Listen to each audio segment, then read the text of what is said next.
Bona nit. El 20 de juliol del 69, l'home va trepitjar per primer cop la Lluna. Tot el planeta el va veure per televisió i Neil Armstrong va dir aquella famosa frase: un petit pas per l'home, un salt de gegant per la humanitat. Ens ho creiem? O era tot un decorat, com aquest, on fem el nostre programa? Tranquils, que aquí no resoldrem el misteri, però el que ens interessa és per què tanta gent encara posa en dubte aquella fita històrica, per què tanta gent sospita del que diu el poder i per què les teories de la conspiració triomfen. Deu ser que amaguen alguna cosa de veritat?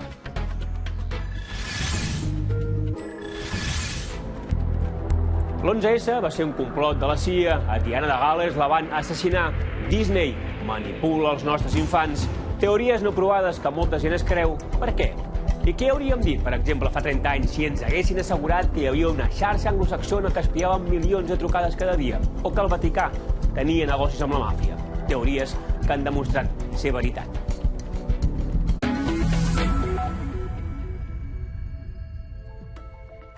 L'home no va arribar a la Lluna, la sida no existeix, els polítics mundials estan preparant una gran guerra per desfer-se de la superpoblació.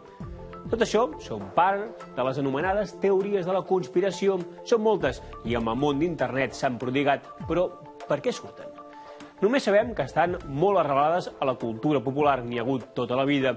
Sorgeixen espontàniament. Ningú les crea, com els acudits, però s'expliquen en part a causa del descrèdit de les institucions, sovint atrapades amb mentides i promeses no complertes.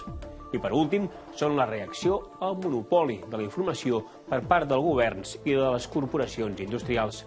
La gent no se'ls creu i busca relats alternatius. Però el gran complot, la mare de tots els complots, seria l'existència d'un poder únic que manega el destí de la humanitat. Existeix? Ens ho explica Nicolás Valle. Qui mana realment al món? Qui mana realment als Estats Units? Viu a Washington. Doncs sí, se suposa que sí. La majoria dirà que viu a la Casa Blanca, sí, i que té el suport de l'estament militar al Pentàgon. Però hi ha investigadors que asseguren que el veritable centre de poder està en aquest edifici discret, la seu de la companyia Booz Allen Hamilton. Entre els seus directius hi ha hagut ministres nord-americans i membres de la família Bin Laden. Però la companyia no està sola. El seu soci a l'ombra és el banc suís UBS. Tots dos mouen els fils de la política i l'economia mundial i ara es dediquen a organitzar el terrorisme islamista. Això és el que sosté Daniel Stulin, exmembre dels serveis secrets de Rússia i expert en allò que anomenen Nou Ordre Mundial. Booz Allen Hamilton es la empresa contratada por el gobierno americano para encontrar terrorismo, financiación terrorista. Y después daste cuenta que la gente que trabajaba para Booz Allen Hamilton, contratados por el gobierno americano, eran las mismas personas que Banco UBS había contratado para esconder este dinero. Esta es la realidad.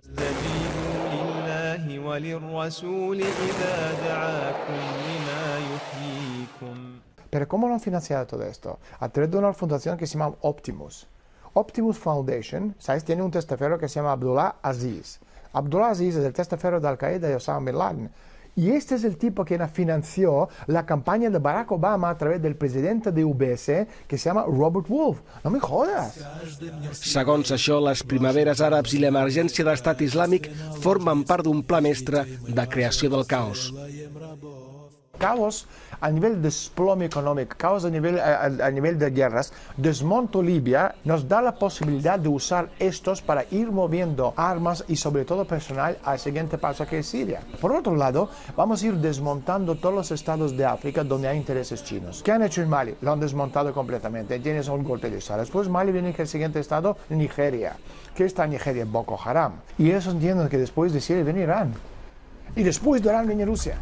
El Club Bilderberg, la Comissió Trilateral, l'existència d'una elit que domina la Terra és la mare de tots els complots. Una barreja de notícies no confirmades, dades versemblants i, per què no, fets comprovats. I en realitat són la suma de moltes teories.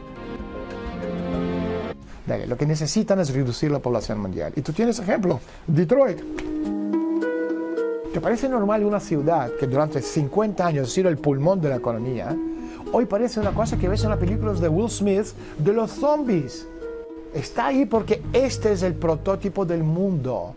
Y mira Europa, España, de Madrid hacia abajo ya es Detroit. Italia, de Roma hacia abajo, ya es Detroit. Portugal, Detroit. Grecia, es todo Detroit. Hablamos de Donetsk, ya es peor que Detroit. Hablamos de Oriente Medio, es Detroit.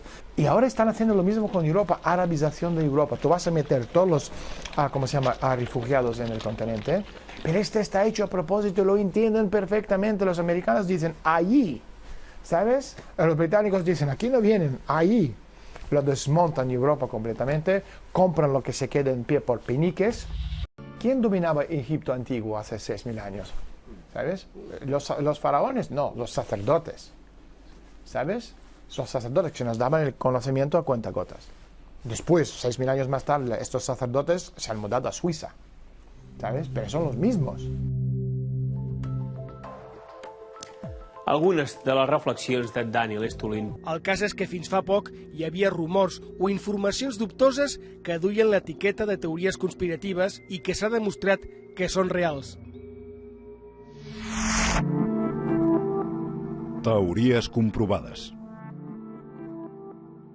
Existeix una xarxa mundial d'espionatge per interceptar i analitzar comunicacions electròniques. Washington i Londres han admès que la xarxa Echelon filtra 3.000 milions de comunicacions cada dia. Les companyies tabaqueres afegeixen substàncies a les cigarretes que provoquen una forta addicció.